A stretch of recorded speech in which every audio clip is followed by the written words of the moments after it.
नमस्कार मित्रांनो. आणि आता अशी एक जाहिरात मित्रांनो, की ज्यामध्ये कोणताही graduate, any graduate can apply, कुणीही अप्लाय करू शकतं.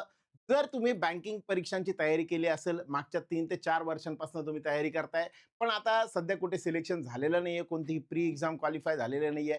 अशा केसमध्ये काय करावं ते कळत नाहीये आणि मग कुठेतरी एखाद्या कंपनीत जॉब करतात. ते करण्यापेक्षा मित्रांनो, बँकेमधलीच नोकरी जर मिळाली तर काही हरकत नाही. आणि म्हणूनच ही एक चांगली अपॉर्च्युनिटी आहे अशा लोकांसाठी ज्यांनी ज्यांनी आतापर्यंत भरपूर प्रिपरेशन केलंय, परंतु कोणत्याही बँकेत आतापर्यंत सिलेक्ट झालेले नाहीये. अशा लोकांसाठी एक अपॉर्च्युनिटी, गोल्डन अपॉर्च्युनिटी म्हणू शकतो. युनियन बँक ऑफ इंडिया याचा अप्रेंटिसचा प्रोग्राम मित्रांनो आलेला आहे. या प्रोग्राममध्ये नेमकं काय असणार आहे जाणून घेऊया आपण ह्या व्हिडिओच्या माध्यमातून. यामध्ये स्टेप बाय स्टेप प्रोसेस कसा अप्लाय करायचंय, नेमकं काय करायचंय, या सगळ्या गोष्टी आपण एक एक करून समजून घेऊया. सगळ्यात पहिल्यांदा नेमकं काय काय असणार आहे. साधारण 1800 प्लस जागा आहेत, ज्यामधल्या नेमक्या महाराष्ट्रासाठी जर आपण विचार केला तर बऱ्यापैकी जास्त जागा आहेत. नेमक्या किती ते सगळं आपण समजून घेऊ पुढे. सगळ्यात पहिल्यांदा मी म्हटलं तर एक इलिजिबिलिटी कट ऑफ 1/4/2026 पर्यंतचा कट ऑफ असला पाहिजे. म्हणजेच काय, डेट असेल, एक्झामसाठीचे असेल किंवा डेट ऑफ बर्थ असेल, वय असेल, हे सगळं 1 तारखेपर्यंत काउंट केलं जाईल. रजिस्ट्रेशन ओपन होत आहे तर आजपासून म्हणजेच 29/4/2026 पासून 19/5/2026 त्या दिवशी क्लोज होतील रजिस्ट्रेशन. आणि मे किंवा जून मध्ये टेंटेटिव्ह ऑनलाईन एक्झाम असण्याचे चान्सेस बनतात. त्यानंतर 1865 टोटल आपल्याला ट्रेनिंग सीट्स जे आहेत त्या आहेत नेशन वाईड ऑल इंडिया. त्यामधल्या 1 वर्षाचं ड्युरेशन असणार आहे आणि 15 ते 20,000 रुपयांची स्टायपेंडची रेंज आहे. स्टायपेंड आपल्याला भेटणार आहे. मग सगळ्यात जास्त 5 स्टेट कुठे आहेत की जिथे जास्तीत जास्त व्हॅकन्सीज ज्या आपल्याला बघायला भेटतील. त्यामध्ये मित्रांनो सगळ्यात पहिला आहे उत्तर प्रदेश, यूपी. त्यानंतर आंध्र प्रदेश, महाराष्ट्र, तेलंगणा आणि कर्नाटका. हे आहेत स्टेट्स की जिथं जास्त व्हॅकन्सीज आहेत. 335 व्हॅकन्सी या यूपी मध्ये आहेत. आंध्र प्रदेशमध्ये 303, महाराष्ट्रामध्ये 196 व्हॅकन्सीज, 164 तेलंगणामध्ये आणि कर्नाटकामध्ये 131 व्हॅकन्सीज. मग सर, आपण महाराष्ट्रातनं बिलॉंग करतोय, आपण बाहेर गेलं तर चालेल का? शक्यतो मी म्हणाल असं 15-20 हजार रुपये एवढ्यांसाठी तुम्ही दुसऱ्या स्टेटमध्ये जाण्यात मजा नाहीये. आपल्याच स्टेटमध्ये अप्लाय केलं पाहिजे.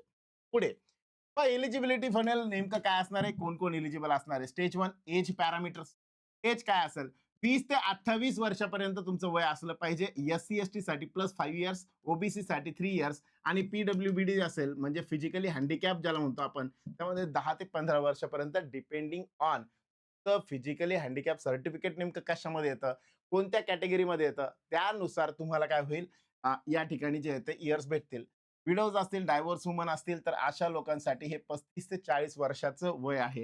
हे सगळ्यात महत्वाचं. ज्या मुली आहेत की ज्या डायव्होर्स झालेल्या आहेत किंवा विडो आहेत, पती जे आहेत ते एक्सपायर झालेले आहेत, अशा लोकांनी ह्याचं सर्टिफिकेट म्हणजे ह्या केसवरती, ह्या बेसवरती तुम्ही अप्लाय करू शकता. 35 ते 40 वर्षापर्यंतचं एज लिमिट चालतं. विचार करू शकता, आतापर्यंत दुसऱ्या हातात काहीच नाहीये, पती पण नाहीये आणि अशा वेळेस काय करावं सुचत नाहीये. ह्या पोस्टला तुम्ही अप्लाय करू शकता. याच्यामध्ये रिलॅक्सेशन भरपूर आहे. ठीक आहे. त्यानंतर educational window, educational stage 2 qualification काय असणार आहे? Graduate degree from recognised university. कोणत्याही एखाद्या रिकॉग्नाइज्ड युनिव्हर्सिटीमधून तुम्ही ग्रॅज्युएशनची डिग्री कंप्लीट केलेली असली पाहिजे. आपल्याकडे ग्रॅज्युएट जे आहे ते भरपूर आहेत, पण तरी पण जॉब वगैरे नाहीये. मग अशा केसमध्ये काय करू शकता तुम्ही, फ्रेशर जरी असेल तरी पण तुम्ही याला अप्लाय करू शकता. लोकल लँग्वेज, हा एक महत्वाचा मुद्दा आहे. मी पहिलेच म्हटलं बघा की महाराष्ट्रातून आपण अप्लाय केलं पाहिजे. कारण काय, लोकल लँग्वेज जी आहे ती आपल्याला कंपल्सरी आहे. मराठी भाषा ही रीड पण करता आली पाहिजे, राईट, स्पीक आणि अंडरस्टँड पण झाली पाहिजे. आणि चौथी एक्सक्लुझिव्हली, जर समजा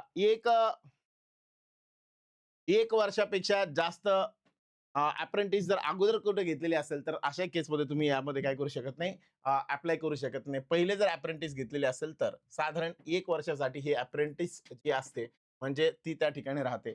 तर मग ही अप्रेंटिस आहे, मग ह्याच्यानंतर पण आम्हाला कंटिन्यू केलं जाणार का काढून टाकलं जाणार? कंपल्सरी नाहीये. ह्याला पुढे कंटिन्यू केलं जाईल किंवा थांबवलं जाईल सांगू शकत नाही. Depend on bank. Bank decide करेल तुमचं काम वगैरे जे असेल तर. मग अशा केसमध्ये जर तुम्ही चांगलं काम करताय, अशा केसमध्ये तुमच्या लायक जर अप्रेंटिस सारखी अजून एखादी पोस्ट जर काही निघते किंवा बँकेत सेल्समध्ये कुठे काही निघतंय किंवा अशा पोस्टला की जिथं IBPSच्या माध्यमातून रिक्रुटमेंट होत नाहीये, पण त्या ठिकाणी व्हॅकन्सी तशी आहे, तर त्या केसमध्ये तुम्ही ते काम करू शकता. पण अप्रेंटिसच्या रोलवरती, युनियन बँकेच्या रोलवरती जर मी म्हटलं तर हे 1 वर्षासाठी हे असेल.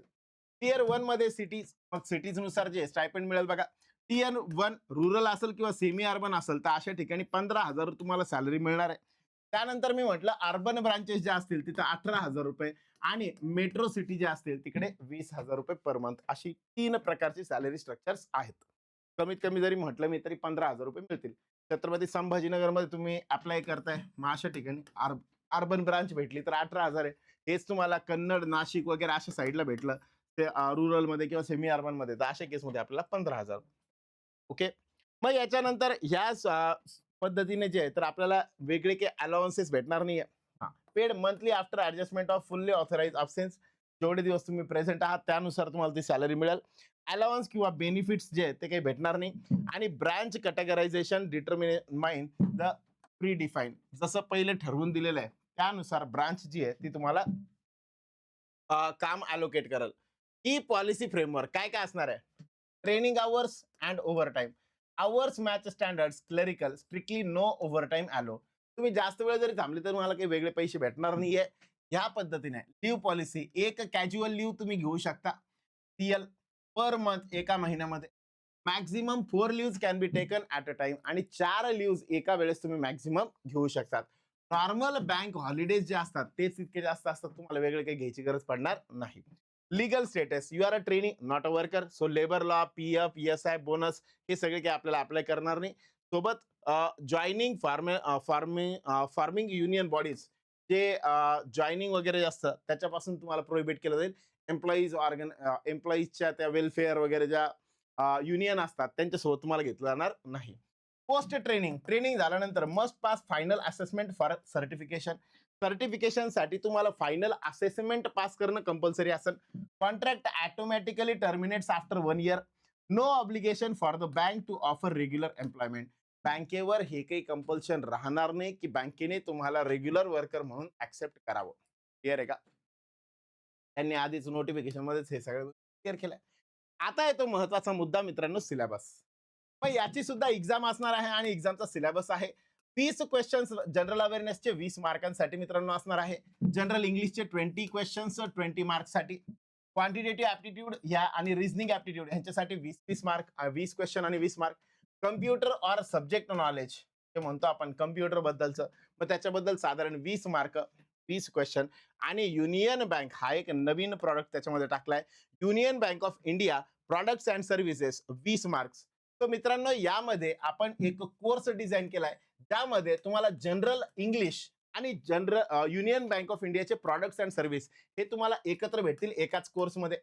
सोबत जर मी म्हणलं समजा फायनान्शियल अवेअरनेस किंवा जनरल अवेअरनेस, क्वांटिटेटिव्ह ऍप्टिट्यूड आणि रिझनिंग याचे 10 क्वेश्चन मित्रांनो आहे. कम्प्युटर नॉलेजसाठी सुद्धा तुम्हाला वेगळी बॅच त्या ठिकाणी भेटेल. आणि या पद्धतीने नेमकी तयारी काय करायची आहे हे जर तुम्हाला समजत नसेल तर अशा केसमध्ये रिस्क न घेता, जर तुम्ही फ्रेशर असाल तर त्या केसमध्ये तुम्ही याला डील केलं पाहिजे. अशा पद्धतीने सिलेबस आहे. जे ऑलरेडी बँकिंगची तयारी करतात त्यांना ऑलरेडी माहिती आहे. डिफिकल्टी लेवल खूप जास्त नसणार आहे, एकदम बेसिक असणार आहे. तुम्ही त्यानुसार याच्याकडे बघू शकता. Exam environment note, exam will be taken digitally using the candidates own a camera enable desktop. हे बघा बरं का नीट. एक्झाम कोण कंडक्ट करणार आहे? तुम्हाला तुमच्या लॅपटॉपवरती टेस्ट द्यायची आहे किंवा डेस्कटॉपवरती देऊ शकता किंवा टॅबलेटवरती किंवा स्मार्टफोनवरती. फक्त तुमचा कॅमेरा जो आहे तो ऍक्सेस असणार आहे. जसं आपण मित्रांनो ते पहिले करत होतो बघा, लाईक तुम्ही इफकोच्या वगैरे एक्झाम दिल्या असेल, होम सेंटर तुमच्या घरी बसून तुम्ही पेपर देऊ शकता. ह्या पद्धतीचे हे पेपर्स आहेत, त्यामुळे इंटरेस्टिंग असणार आहे, मजा येईल. प्रॉडक्ट्स काय काय असतात त्याबद्दल मी शॉर्टमध्ये सांगतो. फ्रीमध्ये जेवढ्या गोष्टी आहेत, सेव्हिंग अकाउंट्स काय काय असतात, त्यानंतर युनियन इज ॲप आहे डिजिटल बँकिंग इकोसिस्टम साठीचं युबीआयचे प्रॉडक्ट. त्यानंतर आहे टर्म डिपॉझिट म्हणून एक फिक्स रिटर्न साठीचा एक प्रॉडक्ट आहे. युनियन सॅलरी अकाउंट आहे बघा, हे एक अकाउंट कॉर्पोरेट पॅकेजेस आहे. आणि करंट अकाउंट जे बनतात ह्या करंट अकाउंट्स बद्दलची पण माहिती, या सगळ्यांशी रिलेटेड माहिती, एवढे प्रॉडक्ट्स आहे यांच्याबद्दल आपल्याला विचारलं जाणार आहे. जर मी म्हटलं समजा याच्यामध्ये तुम्हाला एक्झेम्पशन कुणाकुणाला असणार आहे, तर मी म्हटलं समजा स्टेट लँग्वेजच्या बाबतीतलं, जर युपी आणि एमपी बिहारमधलं हिंदी लँग्वेज जर असेल तर तुम्हाला तिकडनं एक्झेम्पशन मिळणार आहे. पण मित्रांनो ह्या एक्झेम्पशन बद्दल विचार करू नका. तुमच्या भाषेमध्ये तुम्ही स्टेटमध्ये ज्या स्टेटमध्ये आहात तिथनं अप्लाय करा, म्हणजे हे आपल्याला एक्झेम्पशनचा वगैरे फायदा जो आहे तो मिळू शकेल. पुढे जाऊ आपण. फी स्ट्रक्चर मॅट्रिक्स काय काय असणार आहे. जनरल किंवा ओबीसी मेल आहे तर अशा लोकांना ₹600, intimation 218% GST, total ₹944, U R साठी रिसिट जे ते असणार आहे तेवढी फीस लागणार आहे. त्यानंतर जनरल आणि ओबीसी फिमेल साठी साधारण 400, बेस फीस 200 आणि असं टोटल ₹708 फीस अनरिझर्व मध्ये ज्या फिमेल आहेत त्यांना लागेल. त्याच्यानंतर मी म्हटलं एससी, एसटी, पीडब्ल्यूडी किंवा ट्रान्सजेंडर जे असतील त्यांच्यासाठी फीस काहीच नाहीये. इंटिमेशन चार्जेस आणि 18% जीएसटी अशा पद्धतीने ₹236 त्यांना लागणार आहे. सगळेच्या सगळे पेमेंट जे आहे ते BFSI SSC पोर्टलवरनं केले जाणार आहे. हे एक पोर्टल आहे. तुम्ही ज्यावेळेस अप्लाय करायला जाल, कसं अप्लाय करायचं त्याचा एक वेगळा व्हिडिओ मी बनवल. पण सध्या जर मी म्हटलं समजा तर ह्या पद्धतीने आहे. मग ह्या पोर्टलवरनं पण तुम्ही त्या ठिकाणी जाऊ शकता आणि पेमेंट करू शकता. दीज पेमेंट्स आर इरिव्होकेबल, म्हणजे परत तुम्हाला नॉन रिफंडेबल असणार आहे. हे पेमेंट परत भेटणार नाहीये. जसं की IBPS करतो सेम. मग पहिलं अप्रेंटिस इंडिया ह्या साईटवरती तुम्हाला रजिस्टर करायचं आहे. त्याच्यानंतर स्टेप 2 ह्यावरती आणि स्टेप 3 BFSI SSC पोर्टल. या पद्धतीने आपल्याला सगळ्याच्या सगळ्या पद्धतीने अप्लाय करायचं आहे. डॉक्युमेंट्स याच्यासाठी काय काय लागतात सर, काय काय जवळ ठेवले पाहिजे. सगळ्यात पहिल्यांदा आयडी प्रूफ, तुमचं आधार कार्ड फ्रंट आणि बॅक, पॅन कार्ड असलं पाहिजे, आपार आयडी, डिजिलॉकर थ्रू आपल्याला एक आपार आयडी जनरेट केला जातो, तो आयडी आपल्याला ठेवायचा आहे. पासपोर्ट साईज फोटो असला पाहिजे, क्वालिफाईंग डिग्री किंवा मार्कशीट असावी. त्यानंतर स्पेशल जर मी म्हटलं समजा अकॅडमिक्सचे जेवढे पण पर्सनल आहेत त्यावेळेसचे क्वालिफाईंग डिग्री किंवा मार्कशीट असतील, कास्ट सर्टिफिकेट असेल आणि PWBD सर्टिफिकेट असेल स्पेशल कॅटेगरीसाठी. सो एवढ्या आपल्याला गोष्टी त्या लागणार आहे. सगळ्यात महत्वाची गोष्ट, तुम्ही ज्यावेळेस फॉर्म भरताय त्यावेळेस मोबाईल नंबर आणि ईमेल आयडी हा प्रॉपर टाका. जर काही प्रॉब्लेम असेल तर एवढं तुम्हाला त्याच्यामध्ये सांगितलं जाईल. ठीक आहे. मग सगळ्यात पहिल्यांदा जर मी म्हटलं तर काय काय करायचं आहे थोडक्यात. सगळ्यात पहिल्यांदा कन्फर्म एज तुमचं आहे का 20 ते 28 मध्ये, किंवा एक्झेम्पशन असेल तर 5 वर्ष, 7 वर्ष, 10 वर्ष किंवा 10 ते 15 वर्ष. ह्या पद्धतीने तुम्ही कोणत्या गटात बसता ते ओळखा. तर पोर्टल पाईपलाईन बिफोर May 19 पर्यंत, 19 मे पर्यंत फॉर्म भरून टाका. फायनान्शियल पैसे किती लागणार आहेत, त्याच्यानंतर स्टँड बाय फॉर ऑर्डर्स या ठिकाणी तुम्हाला लॉग इन करायचं आहे. यानंतर फिजिकल कॉल लेटर आपल्याला भेटणार नाही, ईमेल वरती नोटिफिकेशन भेटणार आहे, म्हणून ईमेल जो आहे तो प्रॉपर टाका. आणि सगळ्यात महत्वाचं, प्रॅक्टिस ऑफ 100 क्वेश्चन्स 60 मिनिट्स मध्ये, 60 मिनिटामध्ये तुम्हाला काय करायचं आहे, 100 क्वेश्चन्सची प्रॅक्टिस जी आहे ती प्रॉपरली करायची आहे. ह्या पद्धतीने सगळ्यांनी जर गो थ्रू केलं असेल, सगळं समजलं असेल, ठीक आहे. उर्वरित पुढील भागात पुढच्या पार्टमध्ये पुन्हा एक नवीन नोटिफिकेशन आणि ह्या नोटिफिकेशन मध्ये फॉर्म कसा भरायचा याबद्दल माहिती घेऊन मी पुढच्या व्हिडिओमध्ये भेटूयात. लवकरच भेटूयात.